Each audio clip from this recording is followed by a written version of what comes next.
Have you ever noticed how, like, just sometimes, a simple business deal, Oh. it can just totally go sideways? Oh, absolutely. We've got a perfect example today.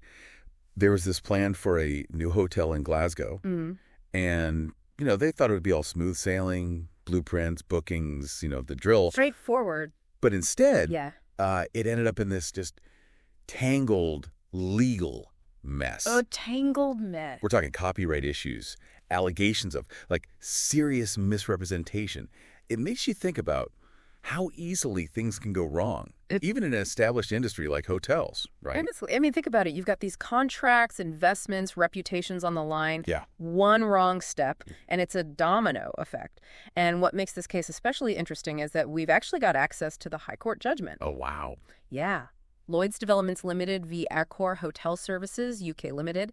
It's a real deep dive into all the details of this whole dispute with this Glasgow hotel development. So we're going straight to the source. Yeah. This High Court judgment, it's pretty heavy legal stuff. Yep. But it's fascinating because you get to see all the arguments, the evidence, or sometimes the lack of evidence, and judges' reasoning behind all the decisions on these different legal applications. It's like getting a behind-the-scenes look at how these big cases actually play out, right? Yeah, exactly. And that's what we're aiming to do today. We're going to unpack this judgment, look at what happened, break down the legal arguments. Our goal is to cut through the jargon and give you the insights that really matter, Yeah. So you understand what's at the heart of this whole complex situation. So at the center of this story, we've got two main players. Right. First, you've got Lloyds Developments Limited. They were the developers. Okay. And we know now they've gone into administration. Yeah. Then we have Accor Hotelservices UK Limited, which is part of this huge Accor group, a big name in hotels, right? Yeah, they operate brands like Tribe, Yeah, exactly. And the deal, it all started back in December 2018. It seemed like a pretty standard agreement at first. Lloyds was going to build this hotel in Glasgow, following Accor's very specific Tribe brand standards. Right. Lloyds would own the building, and Accor would manage it under the Tribe name for 35 years. Pretty standard setup in the hotel world. Yeah, long-term partnership. But this is where things get really interesting. Lloyds is claiming that Accor initially gave them the green light on their hotel design. Okay. But then, suddenly, Accor started asking for all these changes. Lloyds thinks this was because of two people in particular. Mr. Peters, who founded the Tribe brand, and Mr. Walton, who was the interior designer for another Tribe hotel in Perth. Interesting. So they're saying these two individuals had some influence. Yeah, that's what they're alleging. Okay. And this is where the claims of misrepresentation come into play. Lloyds is basically saying that Accor told them, point blank, that their initial design was infringing on copyright owned by either Mr. Peters or Mr. Walton, or maybe both. Wow. A copyright claim, that's serious business. Yeah, and it gets worse. Lloyds also alleges that Accor made it seem like these two guys, Peters and Walton, they had some kind of veto power over the design. Really? And could basically force these changes to be made. Lloyds is arguing that these claims by Accor, they weren't just wrong, they were straight up lies, meant to mislead them. So Lloyds is saying this was deliberate, fraudulent even. Yeah, that's their claim. Okay. So if we're taking Lloyds at their word, you can see how these unexpected demands and the whole copyright thing would cause a huge domino effect, right? Makes sense. Delays, costs going through the roof, Yeah. trouble getting the money they needed for the project. Yeah. Ultimately, it led to the agreement with Accor falling apart. Yeah. But the hotel itself, the project, didn't just disappear, did it? Well, no, it didn't. Lloyds ended up finding a new partner, Virgin Hotels. Oh, okay. The Glasgow hotel, it finally reached what's called practical completion in August 2023. So it got built eventually. It did, yeah. But of course, by this point, Lloyds is saying they're out a ton of money, like substantial losses because of all the trouble Accor caused. Yeah. And the judgment actually says the procedural history of this whole case has been extremely unhappy. That doesn't exactly sound like a smooth ride through the legal system. Not at all. I think extremely unhappy is putting it mildly. These proceedings, they began way back in January 2022. So this has been going on for years. Yeah, over 3 years now. And it's been anything but smooth. Missed deadlines, a trial date that got bumped, postponed from March 2024. Oh. And a cost order against Lloyds for £120,000. That's a pretty big deal. That's a lot of money. It really tells you how much friction there's been in the legal process. Yeah. It's definitely not been straightforward. And it gets even more complicated when you consider that Lloyds actually went into administration early in 2024. The judgment mentions a bunch of unless orders that were issued against them, along with the judge criticizing how Lloyds was handling their side of the case. It seems like their approach to the whole legal process was a bit of a mess. Right. So in the middle of all this back and forth, Accor tries to end the whole thing by asking to have the case struck out. For those of us who aren't lawyers, what does that actually mean to strike out a case like this? It basically means they were asking the court to say enough is enough, to shut the whole thing down. Accor's argument was that Lloyds hadn't followed through on 3 specific unless orders that the court had issued. And just so everyone's clear, what exactly is an unless order? It doesn't sound good. Oh, it's serious stuff. Think of it as the court giving a very firm ultimatum.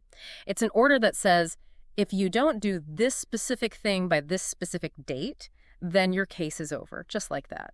The judgment even makes a point of saying that if you don't meet the terms, the case gets tossed out automatically, no second chances. So yeah, failing to comply with an unless order, that's a big problem. Huge problem. So Accor is saying Lloyds messed up on 3 of these ultimatums. Let's let them one by one. The first unless order was in December 2024, and it was about appointing an independent reviewer. Can you give us a little background on that? Sure. So this actually came after an earlier order from May 2024, where the court had told Lloyds and Accor that they had to work together and choose an independent reviewer, someone who could look at the case with fresh eyes.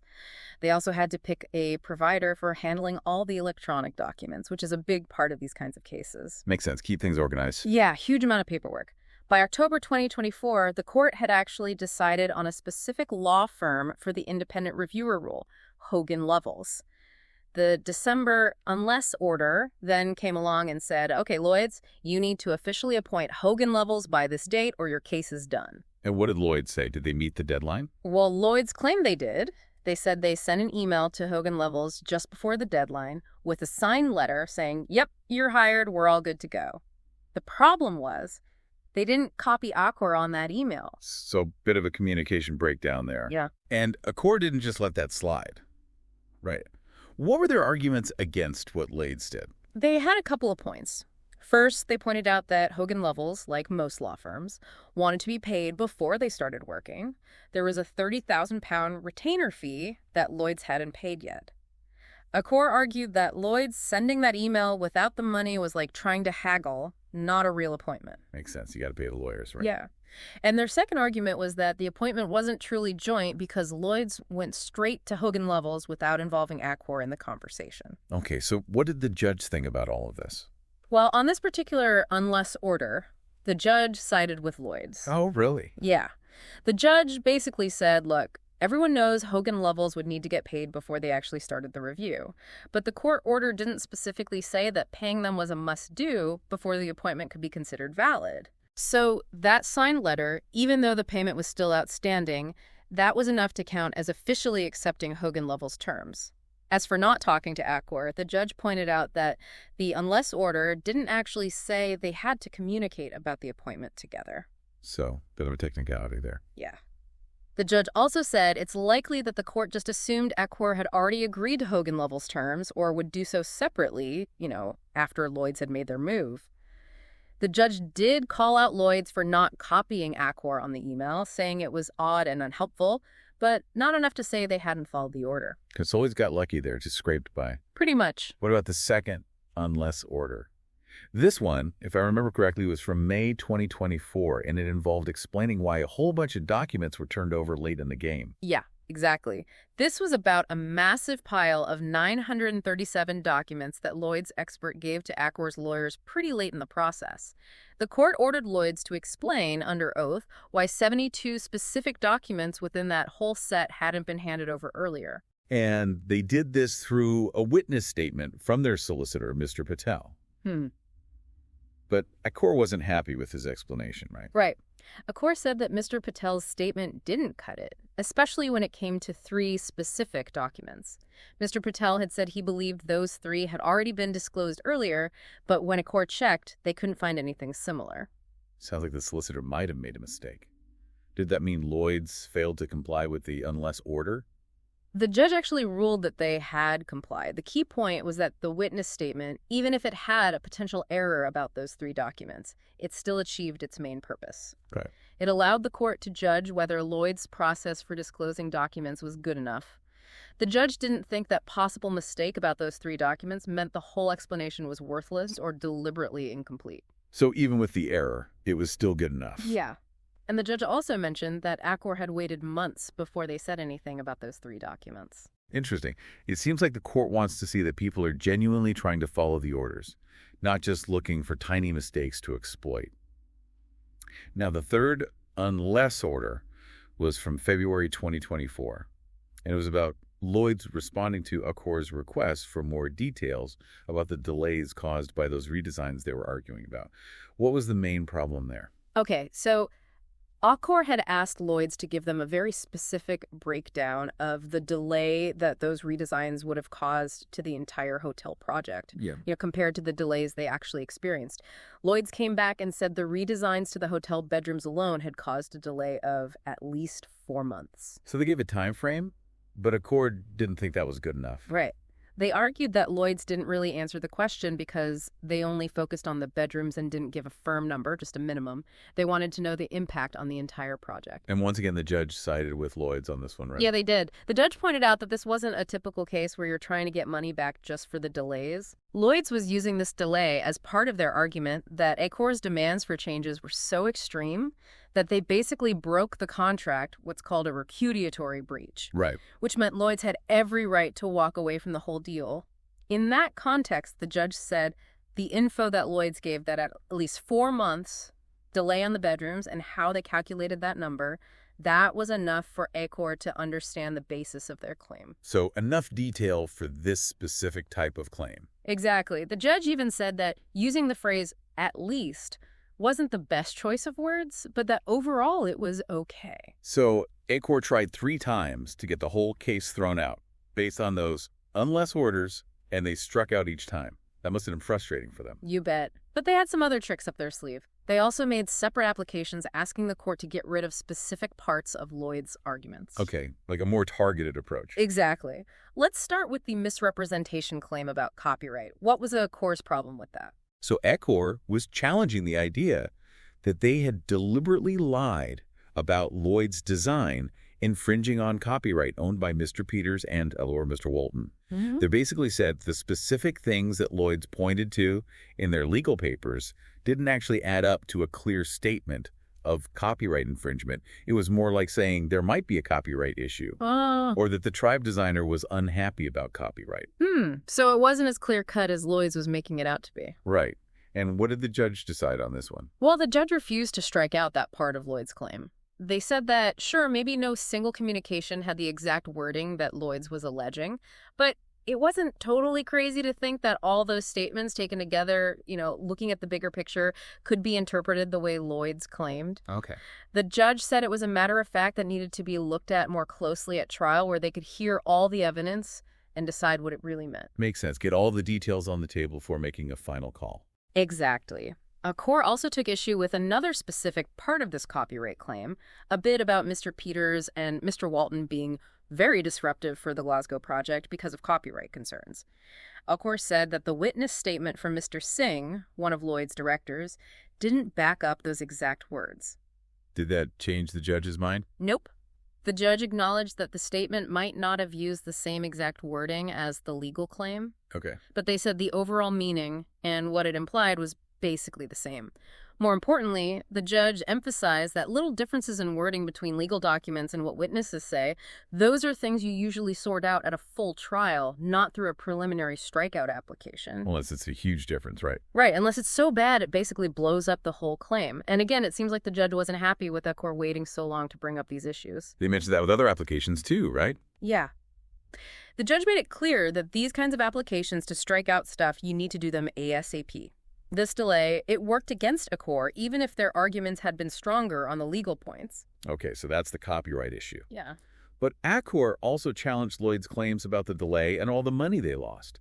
They said Lloyd's hadn't properly shown that the redesigns were the reason for the delay, and that Lloyd's probably couldn't actually prove those losses. Right. Accor was relying on some previous case law and guidelines about how delay claims should be presented.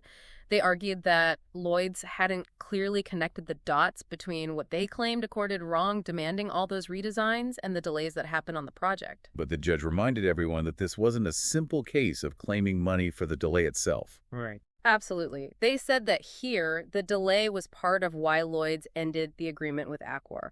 Lloyds was saying that the termination was what caused their financial losses. And since the judge had already decided that Lloyds had given enough info about the delay when they looked at the unless order, they said Lloyds did have a solid legal basis for their claim about the termination and the losses that followed. Okay, so the delay was part of the bigger picture. Yeah, it wasn't the main thing they were claiming money for. The judge also said that the details they gave for that $1.6 million cost difference because of the redesigns, that was enough detail for this kind of claim. Got it. Moving on, we have Accor challenging Lloyd's claim about their deal with Virgin Glasgow, the one they made after things fell apart with Accor. Initially, Lloyd's had said this Virgin deal was a separate business decision, totally unrelated to the damages they were trying to get from Accor, but then they changed their tune. Yeah, they did a bit of a flip-flop. Later on, Lloyds revised their arguments to say that the Virgin deal was actually a reasonable step they took to try and reduce their losses. To make the best of a bad situation. Exactly, damage control. But then they said that even though they were trying to minimize the damage, it still ended up costing them more. And they wanted Accor to be responsible for those losses too. So they were trying to have their cake and eat it too. Kind of. And Accor cried foul. They argued this complete switch was an abuse of the legal process. They brought up this legal principle that you can't approbate and reprobate, meaning you can't take one position and then completely contradict yourself later in the same case without a really good reason. So Accor was saying Lloyd's was playing fast and loose with their arguments. Exactly. But did the judge buy it? Well, no. They said that Lloyd's did change their story, but wasn't as bad as some other cases. It was a single change, and a witness statement from Mr. Singh actually backed up their new argument. Plus, the judge pointed out that figuring out if something actually caused something else, legally speaking, can be very tricky. Especially in a complex business deal like this. Yeah, lots of moving parts. So the judge wasn't willing to throw out that part of the claim, especially since Accor had taken their sweet time to complain about it. Seems like a pattern, doesn't it? It does. So after all that, none of Accor's attempts to get the whole claim, or even big chunks of it, dismissed were successful. But it sounds like the judge wasn't exactly thrilled with how Lloyds had been handling things up to that point. True. The judge made it very clear that just because Accor's applications failed didn't mean the court was happy with how Lloyds had behaved. All those unless orders against Lloyds and the fact that they sometimes only barely did what they were supposed to, that wasn't lost on the judge. So a bit of a slap on the wrist for Lloyds, even though they technically won these arguments? Definitely a warning. But the judge did note that Lloyds had hired new lawyers and had apologized to the court, so there was hope that things would run more smoothly going forward. Fingers crossed. So for our listeners, what are the big takeaways from this case? It's been a wild ride. Oh, there's a lot to learn here. First, it really shows you why it's so important to have clear contracts, no room for confusion, especially with big projects like developing a hotel. And communication, making sure everyone's on the same page, that's critical. Even standard agreements can turn into huge disputes if you don't have those basics down. And this case also shows how even just the threat of a copyright claim can throw a wrench in the works. It became a massive problem here, even though it's not clear if there was actually any infringement. Right. And the whole messy history of this case, all those delays and procedures, that made everything so much harder. It's a perfect example of how important it is to keep your legal ducks in a row. Respond to orders on time, follow the rules. Basically, don't make the judge mad. Exactly. It's also interesting to see how closely the court looks at those unless orders. Yeah. You have to do more than just check the boxes. They want to see you're genuinely trying to follow the spirit of the order. And finally, it's worth noting that judges are usually hesitant to just throw out claims right away, especially when there are facts that are still being argued about, things that need to be examined in a full trial. The aha moment for me was how Lloyds changed their mind about the Virgin Hotel deal. They went from saying it had nothing to do with the case to saying it was their attempt to cut their losses, which actually cost them more money. It just goes to show how things can change as the case goes along and how hard it can be to prove that one thing led to another, in a legal sense. Absolutely. And I think this case has lessons for anyone who deals with contracts, manages projects, or even just follows business disputes. It gives you a glimpse into how complex these agreements can be and how the legal system works in these situations. Here's a thought to chew on. What if Accor had been upfront about those copyright issues right away? Or what if Lloyds had been more organized with their legal arguments from the beginning? Could they have avoided this whole expensive, drawn-out fight? I think it tells you just how crucial it is to be clear, to communicate, and to have a solid strategy when you're dealing with high-stakes business. I think that's a great point to end on. Thanks for joining us for this deep dive. My pleasure. Always fascinating to unpack these cases. Until next time.